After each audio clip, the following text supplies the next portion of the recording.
buenas noches, sean todos ustedes bienvenidos a un domingo y una entrega más de su programa Dialogando con Glenn Davis. Hoy domingo 11 de abril, oye, me quedé en marzo, señores, pero ya domingo 11 de abril y marca el reloj las 9 de la noche. Hasta las 10 estaremos compartiendo con ustedes a través de Canal 25 para la televisión dominicana y de todas nuestras redes sociales, que invitamos de inmediato a seguir @dialogandord, @dialogandord en Facebook, Twitter e Instagram.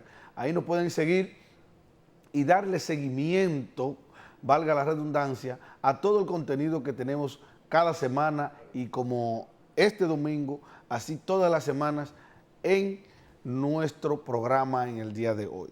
Recuerden que nos pueden sintonizar a través también simultáneamente por nuestro canal de YouTube, Dialogando con Glenn Davis, que al final de este programa, de la entrega del día de hoy, lo pueden encontrar inmediatamente. A los 5 minutos ya está disponible para que ustedes, aquellos que no pudieron sintonizar a tiempo el programa, puedan ver con mucha tranquilidad el contenido que tenemos para todos ustedes en el día de hoy.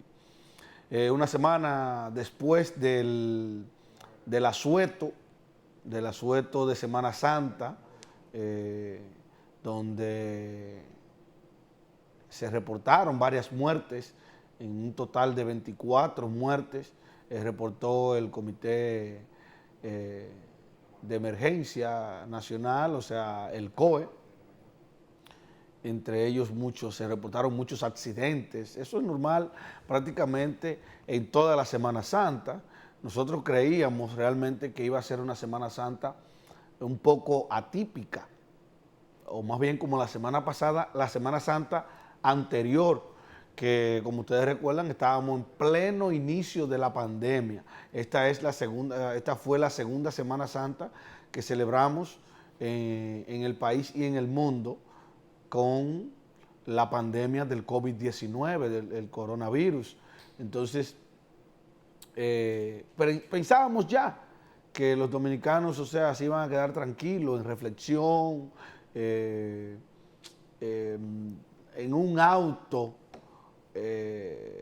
un ejercicio de autorresponsabilidad, más bien por el tema del cuidado, del distanciamiento, de las medidas restrictivas, y no fue así.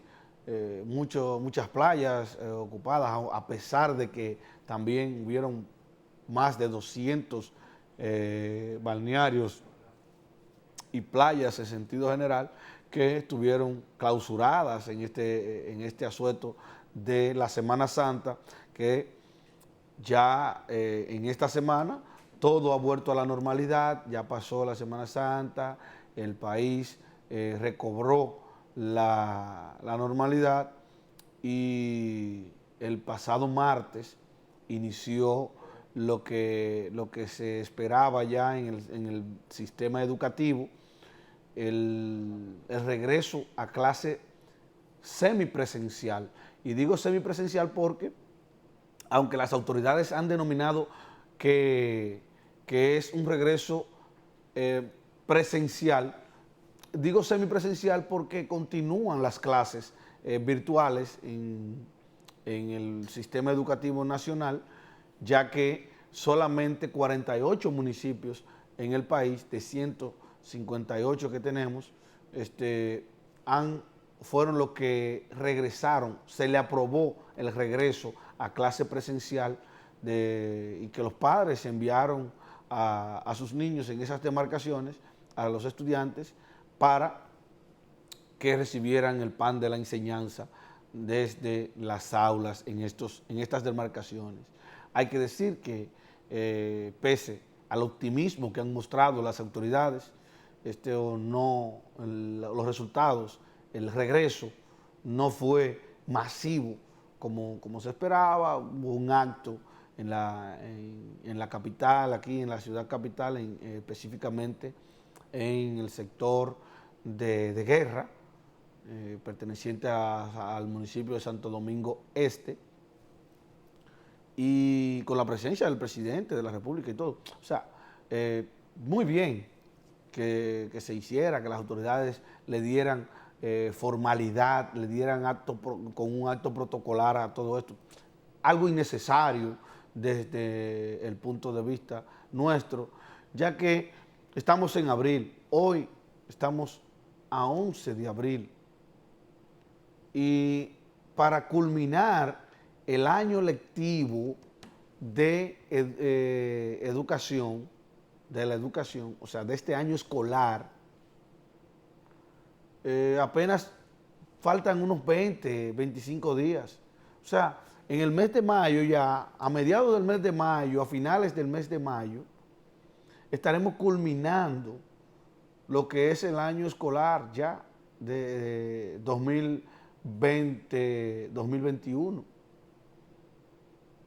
sea, ¿cuál era la necesidad? ¿Cuál era el apresuramiento por iniciar el año escolar presencial, cuando debimos aprovechar que ya se estaba acabando el año para iniciar con el proceso de un verdadero regreso a las clases presenciales desde las aulas en el país, que se culminara con el proceso de vacunación a todos los maestros en el país? Y en ese sentido, las autoridades del Ministerio de Educación no escucharon al gremio que maneja o que tiene que ver con los temas magisteriales, o sea, con los maestros, a la ADP.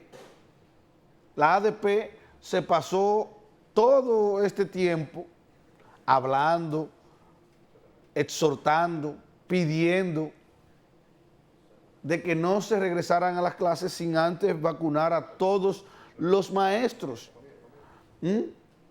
Entonces, de ahí es que no entendemos, ahí radica nuestra confusión con el tema de que nosotros no sabemos por qué la premura, por qué. ¿Será que se han dado cuenta el fracaso que ha sido este año escolar? Porque las clases virtuales no han surtido el efecto, no han arrojado los resultados en los estudiantes, en la clase estudiantil, en la comunidad educativa nacional que se plantearon las autoridades. ¿Será por eso? Pero no puede ser sorpresa, porque nosotros tenemos un año entero prácticamente diciéndolo, exhortándolo, diciendo que se eligió las clases virtuales. Muy bien, lo aplaudimos, pero la modalidad virtual se eligió sin un plan debidamente estructurado que fuera en beneficio y que garantizara una efectividad a la hora de enviar los contenidos, de que esos estudiantes aprendieran realmente.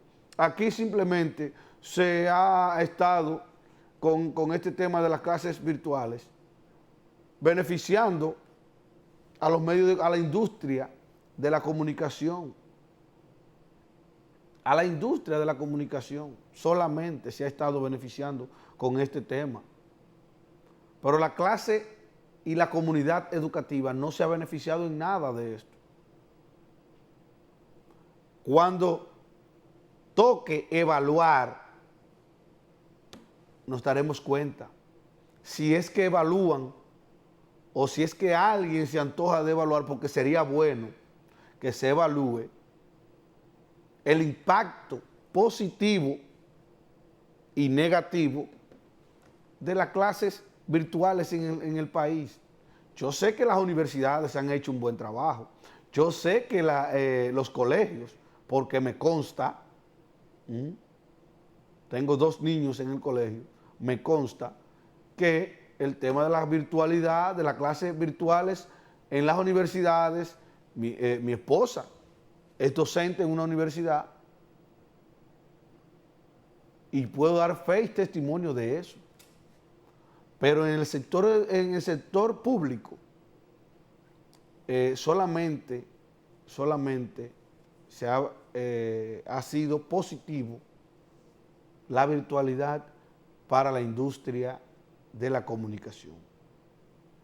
Y lo digo yo, que vivo de esto, pero sería un acto de irresponsabilidad de mi parte obviar esa parte. Porque el compromiso mío es con mis televidentes, que están en las casas, que son padres de familia y que saben que lo que yo estoy diciendo es una realidad. Porque aquellos que no tienen hijos en colegios han tenido que someterse a las clases presenciales por televisión y por WhatsApp, en su mayoría. Entonces, y que me desmientan, porque los contenidos que yo he visto en diferentes canales de televisión y por plataformas digitales son contenidos a unos niveles muy básicos. O sea, yo no he visto la primera clase para jóvenes o estudiantes de nivel secundario, nivel ya séptimo, octavo, lo que nosotros le llamábamos anteriormente octavo grado y séptimo grado. O sea, estamos viendo contenidos muy infantiles. Y para usted tener a un estudiante de 3, 4 y 5 años hacia abajo, concentrado en una televisión, se requieren varios elementos. Se requieren de varios elementos que con faltarle un elemento de esos, el aprendizaje va a ser nulo. Va a ser nulo. Y le voy a citar un ejemplo. Si papá y mamá están trabajando, o, vamos a ponerlo así, si papá y mamá están trabajando, ¿quién se queda con los niños en la casa? Los abuelos.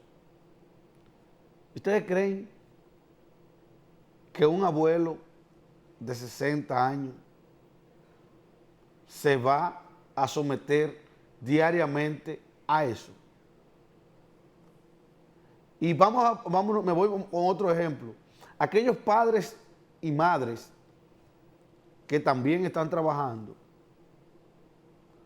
que no pueden, porque algunos quizás puedan pagarle a una persona, a una empleada doméstica quizás, que atienda a los niños y que tome las clases a través de la televisión con los niños. Pero ¿y lo que no pueden pagarle? ¿Son más o son menos? ¿Son más o son menos? Entonces, cojan esos varios ejemplos y ustedes me podrán decir después si tengo razón o no. Si lo que yo estoy diciendo, estoy aquí hablando al aire solamente, o escupiendo un micrófono. Ustedes me dirán. Entonces, iniciamos las clases presenciales este año, a un mes de terminar el año escolar. No tenía sentido. No tenía ningún tipo de sentido.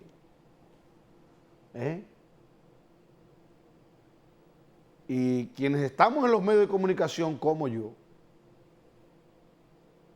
quienes están en los medios de comunicación, debemos de empezar a exigirle explicaciones claras y precisas a las autoridades del Ministerio de Educación. Que nos expliquen este tipo de hechos.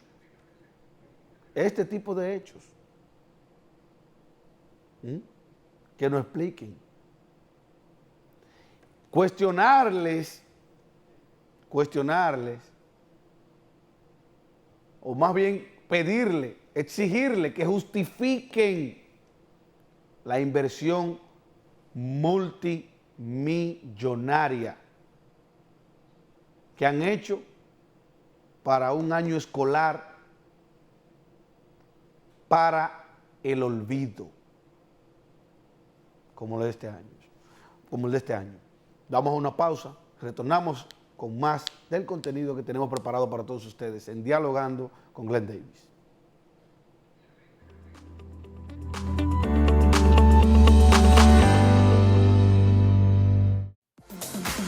Dialogando RD se expande y ahora te brinda todas las noticias a un clic de distancia. Conoce de cerca y de una forma moderna lo que pasa en República Dominicana y el resto del mundo. Accede desde tu dispositivo a www.dialogandord.com.do. Además, comunícate con nosotros para reportar tus noticias y denuncias a través del 829-868-8909 y envía tus notas a dialogoabiertord@gmail.com. Dialogando RD, más cerca de ti.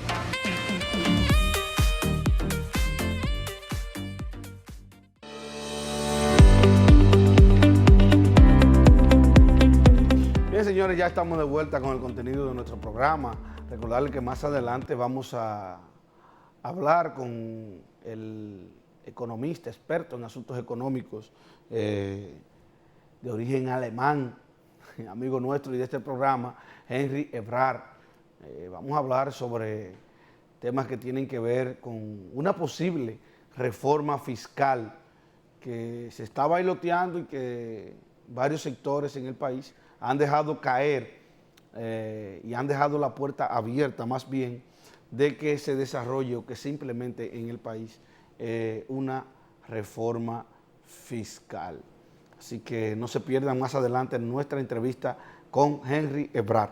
Señores, en esta semana otro acontecimiento que ha movilizado y que ha consternado a todo el país tuvo que ver con el conocimiento de la medida de coerción a por lo menos seis policías o ex policías, miembros de la Policía Nacional, que participaron en el horrendo hecho, asesinato de la pareja de esposos de Villa Altagracia, donde también en ese hecho habían otras personas que solamente, gracias a Dios, resultaron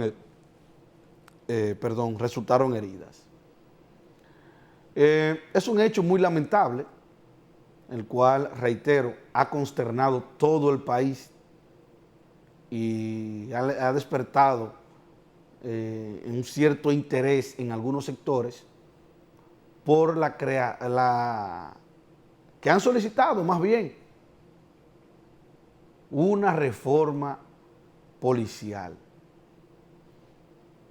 No sería la primera vez que se habla en el país de una reforma policial. He visto muchas declaraciones al respecto. Los diputados esta semana, además de que rindieron tributo a estas dos personas que fallecieron en este hecho, en Villa Altagracia, pidieron además la interpelación del director de la Policía Nacional, que hay que destacar que reveló el pasado lunes en el programa El Informe con Alicia Ortega,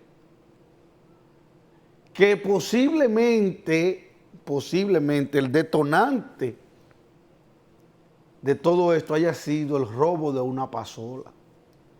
Se ha hablado mucho de una persecución, una supuesta persecución a una banda de ladrones en Bonao, y que supuestamente la policía le daba seguimiento y que supuestamente se habían robado una pasola y la llevaban, la transportaban en un carro Kia blanco, que era el vehículo donde, o sea, un vehículo similar al cual se transportaban estos señores,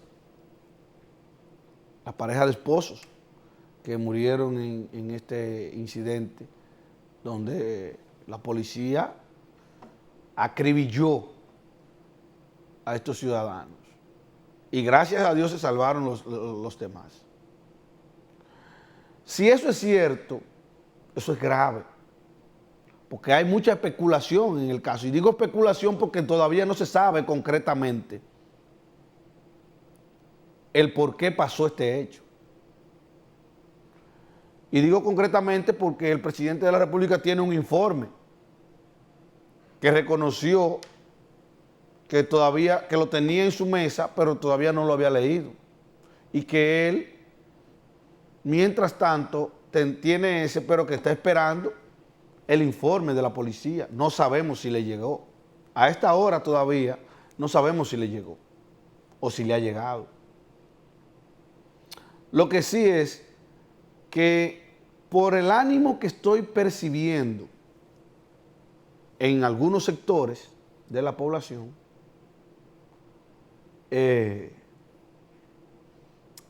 están pidiendo la cabeza del director de la policía. Y es que realmente, en 8 meses han pasado muchos hechos delincuenciales, muchos actos de violencia. Y la policía sigue caso omiso, haciendo caso omiso a esto. Los robos, los atracos, siguen a la orden del día, a plena luz, sin importar cualquier hora del día. Nuestras calles están totalmente inseguras.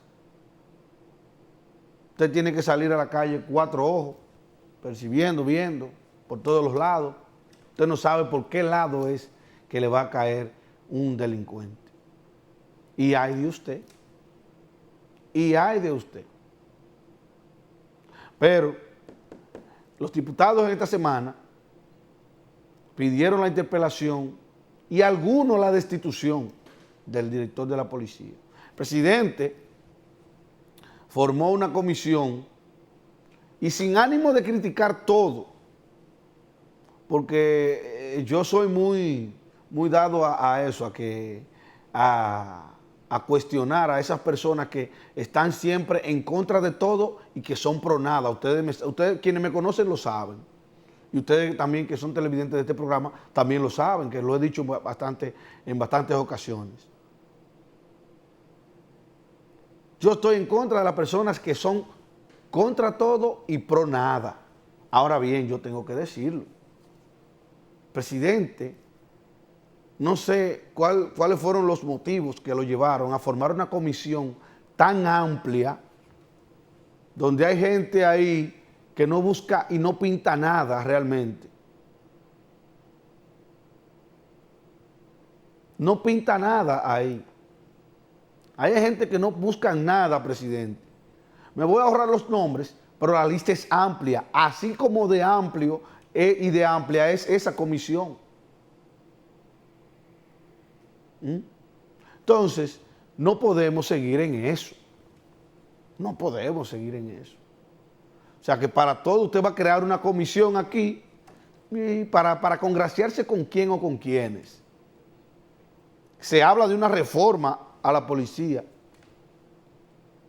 ¿Y cómo usted va a cumplir eso, señor presidente? O sea, ¿cuándo se reúne esa comisión? ¿Qué van a hacer?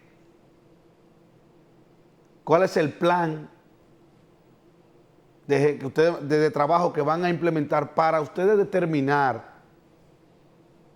o para que esa comisión determine que el país amerita una reforma policial. Bueno, de que la amerita, la amerita.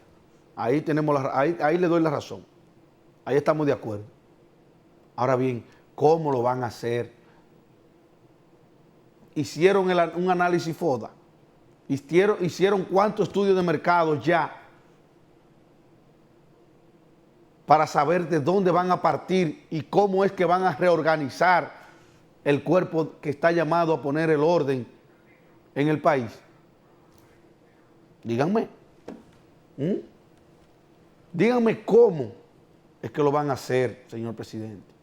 Si usted a 8 meses todavía no le ha dado respuesta a esos agentes de la policía de una promesa que usted hizo en su campaña, que aquí todo el mundo sabe que usted ofreció salario mínimo a los policías de un equivalente a $500. Y ciertamente se han ejecutado algunos aumentos salariales en la policía.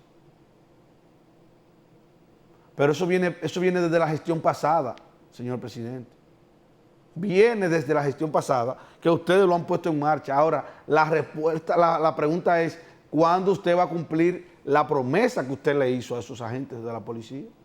Porque usted aparentemente entendía que la solución a la corrupción que impera dentro de la policía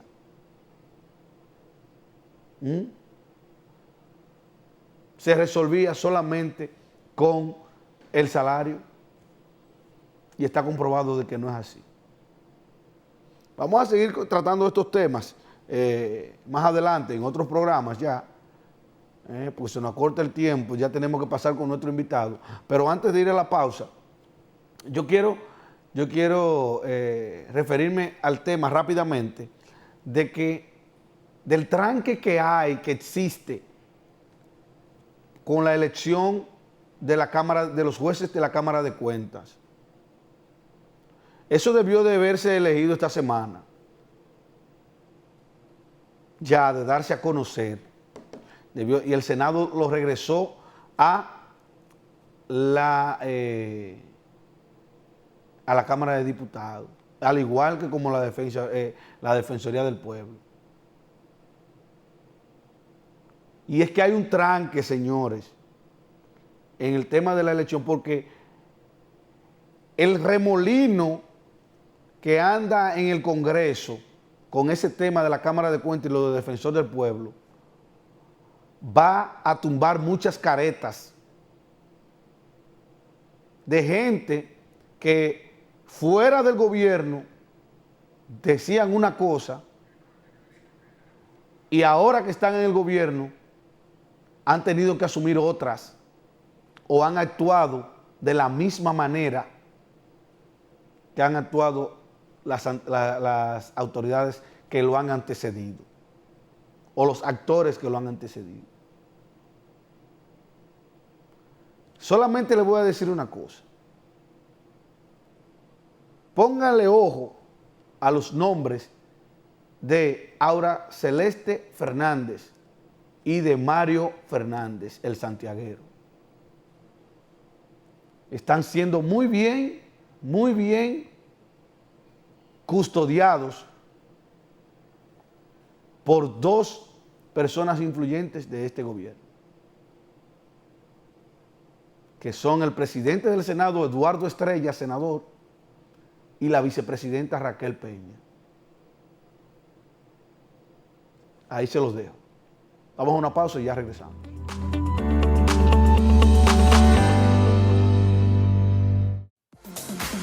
Dialogando RD se expande y ahora te brinda todas las noticias a un clic de distancia. Conoce de cerca y de una forma moderna lo que pasa en República Dominicana y el resto del mundo. Accede desde tu dispositivo a www.dialogandord.com.do. Además, comunícate con nosotros para reportar tus noticias y denuncias a través del 829-868-8909 y envía tus notas a dialogoabiertord@gmail.com. Dialogando RD, más cerca de ti.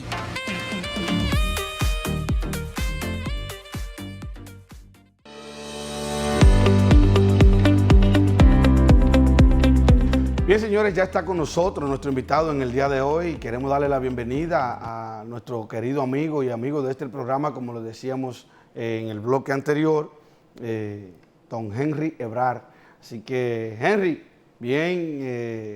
bienvenido a nuestro programa y de inmediato vamos a hacerte sobre este tema varias preguntas, o sea, un tema que desde ya está tomando fuerza en los sectores que tienen que ver con esto, y es que desde hace ya meses venimos escuchando en algunos sectores que tienen que ver con la parte económica en el país y sectores también que involucran al gobierno, porque el presidente de la República ha mostrado interés en promover una reforma fiscal en el país, que también ha dicho que debe de ser consensuada por diversos sectores y que también se debe de conocer en el Consejo Económico y Social.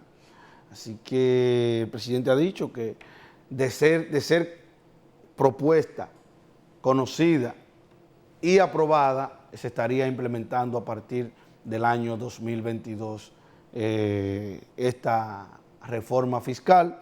Entonces queremos saber, Henry, ¿qué opinas sobre el tema de las reformas fiscales? No, obviamente, mira, el tema de la reforma fiscal siempre es un momento delicado porque o bien ese tú lo estás poniendo como respuesta a una crisis económica importante, algo que sería puntual, o tú trata de programarlo dentro de lo que sería una visión optimista, una visión proactiva de lograr una gran reforma y una gran transformación del país. Entre esas dos opciones, obviamente, la segunda es la que nosotros entendemos que es la adecuada, por lo que estamos hablando de algo que tiene un nivel, vamos a decir, de ambición bastante grande. Ahí estamos hablando de un proceso de reforma tan ambiciosa como las que se tomaron a final de los años 80, al inicio de los años 90, y que permitieron transformar la economía dominicana y arrancar un ciclo de casi 30 años, ¿no?, de crecimiento de la economía. Yo creo que de eso se trata, porque ya hemos visto cómo ya antes del COVID ya había muchas discusiones sobre la pertinencia o no de retomar una agenda de transformación. Y fíjate, Glenn, que cuando tú hablabas antes del COVID con los organismos que le ponen la nota de crédito, las agencias de notación, como Standard & Poor's, Moody's o Fitch, ellos te decían que la nota de la República Dominicana no tenía por qué bajar, porque ya la República Dominicana, a diferencia de muchos pares en la región, había logrado un grado de diversificación interesante que posicionaba bien a la República Dominicana en caso de problema. Y de cierto modo lo pudimos observar con lo del COVID.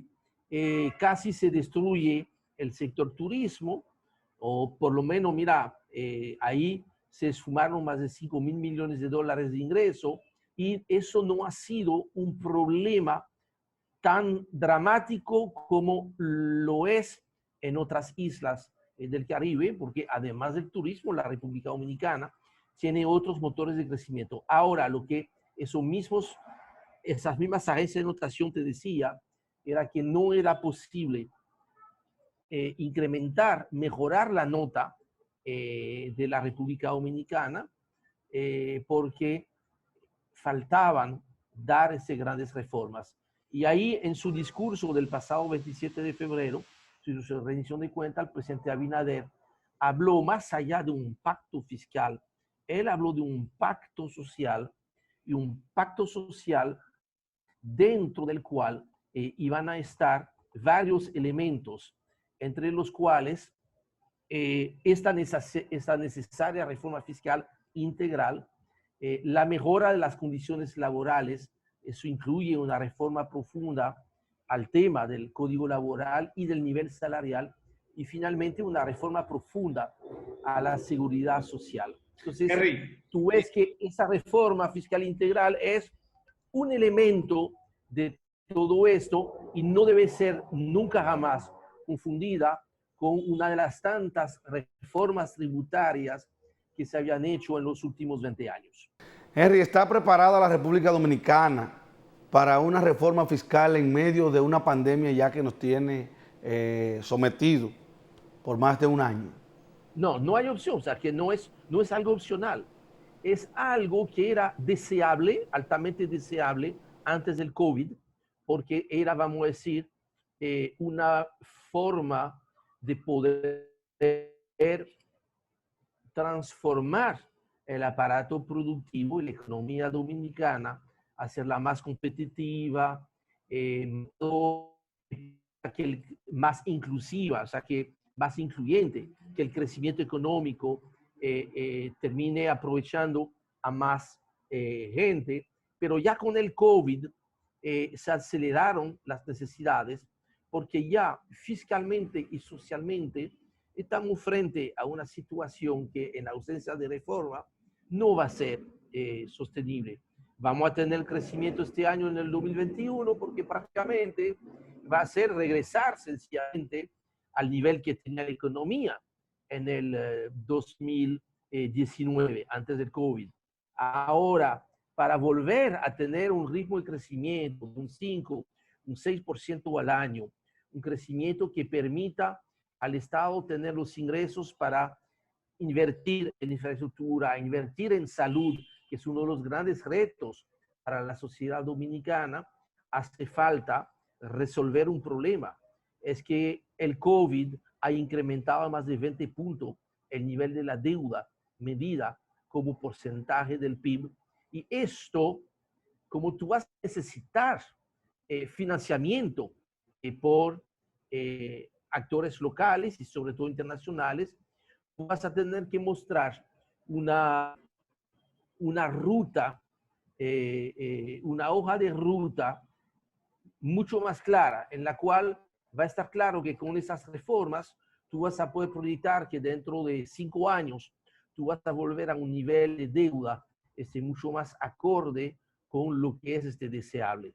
Por esto ya no es posible aplazar el tema de la reforma, sino se va a hacer cada vez más difícil y costoso financiar los déficits que están produciendo la economía dominicana porque no se está reformando. ¿Y hacia dónde estarían apuntando, hacia dónde estarían dirigidas las cargas tributarias de esta que pudiera arrojar esta reforma fiscal? Es que ahí tú estás viendo solamente un elemento del pastel. Cuando hablamos de reforma fiscal integral, de hecho, dentro de lo que sería un pacto social, estamos hablando que conjuntamente hay que hacer una reforma fiscal, hay que hacer una reforma de la seguridad social y hay que hacer una reforma del sector laboral que incluye inclusive incrementos salariales. Los salarios están demasiado bajos y mucho más ahora con los niveles de inflación que tenemos. La inflación está llegando a su nivel más alto de los últimos 10 años. Esa es una situación muy difícil. Entonces, del lado fiscal, claro, hay que revisitar el andamiaje tributario, el tema de los impuestos. Ahora, cuando yo hablo de fiscal, Glenn, eso es muy importante. No estamos hablando solamente de la parte de los ingresos. Por supuesto que hay que tocar la parte de los ingresos, pero ahí estamos hablando de ingresos, estamos hablando de gastos, estamos hablando de las deudas, los pasivos del Estado, y también un tema que hace tiempo que no se tocaba, el tema de los activos del Estado. Entonces, En esas 4 dimensiones, al mismo tiempo, tiene que haber decisiones importantes. Del lado de los ingresos, el único objetivo que deberá de tener al final de la jornada esta reforma del lado de los ingresos es lograr incrementar los ingresos del Estado. El Estado necesita incrementar sus ingresos para poder a la vez incrementar las inversiones y reducir paulatinamente el nivel de déficit. Si para esto se piensa incrementar las tasas de los impuestos actuales o inventar nuevos impuestos, eso es la carrera al fracaso. Eso es la autopista al fracaso. En esta reforma tributaria, lo que hay que contemplar es disminuir algunas tasas de impuesto, especialmente el impuesto sobre la renta a las empresas y la tasa del impuesto del ITEVIS, ¿no? Esto se puede hacer siempre y cuando tú logras ampliar la base de los impuestos, o bien por modificar reglamentos, o bien porque tú vas a lograr disminuir los niveles elevados de evasión y lograr una mayor formalización de la economía. Tenemos una economía demasiado informal y este nivel de informalidad inclusive se incrementó por lo del COVID. Por eso te digo, del lado incrementar los ingresos del Estado, pero disminuyendo inclusive algunas tasas impositivas. Entonces, que ahí estamos hablando de una cosa completamente diferente a lo que se han hecho. Ajá. Esa última parte porque se cortó un poco ahí. Ok. Mira, lo que ahí está en juego es, del lado de los ingresos, lograr incrementar los ingresos del Estado. Ahora, si para incrementar los ingresos del Estado se piensa hacer lo que antes siempre se buscaba hacer, que era incrementar las tasas de los impuestos, esto es la autopista al fracaso. Eso no va a funcionar. Lo que se necesita hacer es simplificar el sistema, hacerlo menos costoso, el cumplimiento, disminuir algunas tasas, en especial la tasa que se cobra a las empresas y más especialmente las empresas chiquitas, y bajar la tasa del ITEVIS. Con esto, lo que hay que lograr es una disminución sustancial de los niveles actuales de evasión e ilusión, y también resolver muy significativamente también los niveles de informalidad de la economía. Que eso es un problema, porque obviamente el COVID ha incrementado los niveles de informalidad, porque muchos empleos formales que se perdieron cuando se cerraron muchas empresas, pues ha hecho que mucha gente terminó cayendo en el sector informal.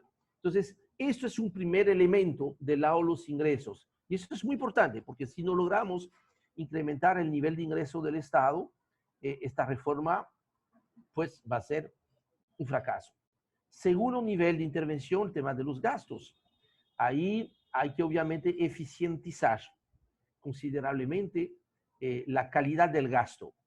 Ya estamos viendo muchos esfuerzos por parte del nuevo equipo económico, pero los que piensan que solamente mejorando la calidad del gasto se resuelve el problema, ellos están entendiendo de que el Estado, la situación actual de la economía, no requiere de que el Estado pueda gastar más. Y yo creo que tanto del punto de vista social, el tema del gasto de salud, se necesita incrementar el gasto de salud, y al mismo tiempo se necesita volver a tener un Estado que pueda hacer inversiones más importantes, que el gasto de capital pueda ser más importante. Eso significa entonces reducir drásticamente los niveles de corrupción que el país ha sufrido en los últimos años, y eso significa también, ¿por qué no?, hacer una reforma del andamiaje institucional del Estado. Yo creo que ahí tiene que haber fusiones, rediseño de muchas instituciones. Y eso entonces estamos hablando ahí del lado del Estado de ganancia y pérdida, ¿no? Del Estado, ingresos y gastos. Pero entonces del lado del balance del Estado, los activos y los pasivos, yo creo que ahí también hay muchas cosas que se deben de hacer. Hay que plantear, ver cuáles activos del Estado pudiesen ser traspasados, aunque sea parcialmente, al sector privado, de modo que esta privatización parcial de activos se haga a través de la bolsa de valores, que realmente aprovechemos eso para crear un auténtico mercado de valores en la República Dominicana. Eso ayudaría mucho la economía, siempre y cuando el producto de esta venta sirva para reducir los niveles de endeudamiento, que no sea unas ventas de activos para pagar la nómina, por ejemplo, ¿no? ¿Cómo lo ves? Estamos hablando de cosas grandes. Estamos hablando de cosas que van mucho más allá de una sola gestión de gobierno, por lo que es indispensable que por lo menos las grandes líneas tienen que ser respaldadas por un acuerdo político, un acuerdo social, de modo que realmente haya claridad y un entendimiento en esas grandes líneas. Después tengo ciertas reservas en cuanto a si va a haber tiempo suficiente para discutir y lograr un consenso en cosas tan complicadas para llevar a un consenso, porque Glenn, una cosa me parece muy clara: hay que incluir esas medidas, especialmente la parte fiscal, en el presupuesto 2022. Este presupuesto tiene que presentarse el 1 de septiembre. Queda muy poco tiempo. Yo de verdad, yo dudo de que haya la posibilidad de llevar a cabo una discusión muy profunda en el seno del Consejo Económico y Social. Queremos saber, mira, Henry, al igual que algunos televidentes, ¿qué papel, qué rol juega la tasa del dólar en una reforma fiscal? Mira, interesante la pregunta. Normalmente, cuando hay grandes déficits, eso termina conllevando a que haya devaluación de la moneda, ¿no? Yo creo que ahí lo que es importante no es que la tasa del peso sea fija, sino que evolucione sin sobresalto, de manera que el nivel de competitividad de la economía dominicana se pueda mantener. O sea, tú ves, por ejemplo, que lo que pasó el año pasado fue dramáticamente negativo, porque recuerda que la semana antes de las elecciones de julio, la devaluación llegó a casi un 15% de devaluación. Eso fue algo terrible. Recuerda que ya habían transacciones que casi llegan a 60 pesos por uno, y hasta había dificultad para conseguir los dólares. Por dicha, la situación tan diferente que inclusive hasta el gobernador del Banco Central tuvo que, contestando una pregunta la semana pasada, decir que él no iba a permitir que siga bajando más el dólar. Fíjate que el Banco Central de República Dominicana sale en defensa de la Reserva Federal de los Estados Unidos. Qué cosa, ¿eh? Fuera ahí un poquito del chiste. Lo que planteó el gobernador del Banco Central es interesante. Te dice que, mira, lo que definitivamente no conviene es que se dispare demasiado el tipo de cambio, porque sabemos que una economía como la economía dominicana, que todo termina cotizándose más o menos en dólares, eso te dispara el nivel de precio, y entonces eso te obliga a tener ese nivel de inflación que no te conviene por los niveles de pobreza que tenemos todavía. Ahora, tampoco conviene que el peso dominicano, y más en momentos como tenemos ahorita mucha inflación, si además de eso hay una revaluación del peso frente al dólar, el costo de lo que nosotros producimos aquí se elevaría tan rápidamente en dólares que sería muy difícil competir, no solamente en el mercado local, sino por supuesto en los mercados de fuera. Por lo que yo creo que ahí lo que hay que tener es una conducción prudente, como se había tenido, y para eso obviamente ayudaría mucho la recuperación del sector turismo, aunque para eso necesitamos tener un poquito más de paciencia. Henry, finalmente ya, ¿en qué tiempo, qué posibilidades hay de que podamos tener resultados positivos con una reforma fiscal y en qué tiempo pudiéramos evaluar el impacto de esas medidas? Pero, esta semana el Fondo Monetario Internacional hizo una importante publicación, la que corresponde cada semestre, dando ya una primera reestimación de las proyecciones para las principales economías y también para la misma economía dominicana. Y la buena noticia es que el Fondo Monetario ha confirmado que la recuperación económica a nivel global es más rápida, es más sostenida de lo que se esperaba hace 3 o 4 meses atrás. Probablemente en eso incide el tema de las campañas de vacunación, ¿no? Eso quiere decir que, por ejemplo, en el caso de la economía dominicana, el Fondo Monetario en noviembre pasado proyectaba un crecimiento de apenas un 4% para la economía dominicana y ahora lo revisa al 5.5%. De hecho, si tú ves el último marco macroeconómico que publicó la semana pasada el equipo económico de República Dominicana, del gobierno, también revisó ligeramente al alza la expectativa que había de crecimiento del PIB. En el presupuesto original se hablaba de un 5%, ahora se habla de un 5.5%. Yo también he revisado hacia el alza mi expectativa de crecimiento, inclusive yo tenía 6.2, ahora estoy en 6.5% para el año 2021, que prácticamente, mira, nos devuelve casi al nivel que tenía la economía dominicana en el 2019, a pesar de no haber recuperado todavía el sector turismo. Eso es lo que entendemos todos que va a pasar en el 2021 y el hecho de que el Fondo Monetario Internacional haya revisado tan significativamente hacia el alza la expectativa de crecimiento de Estados Unidos para el año 2021, porque ahora habla de un crecimiento de un 6.4% para el 2021, en vez de 5.1%, la estimación que había hecho en enero. Esto por sí solo garantiza un buen año económico para la economía dominicana.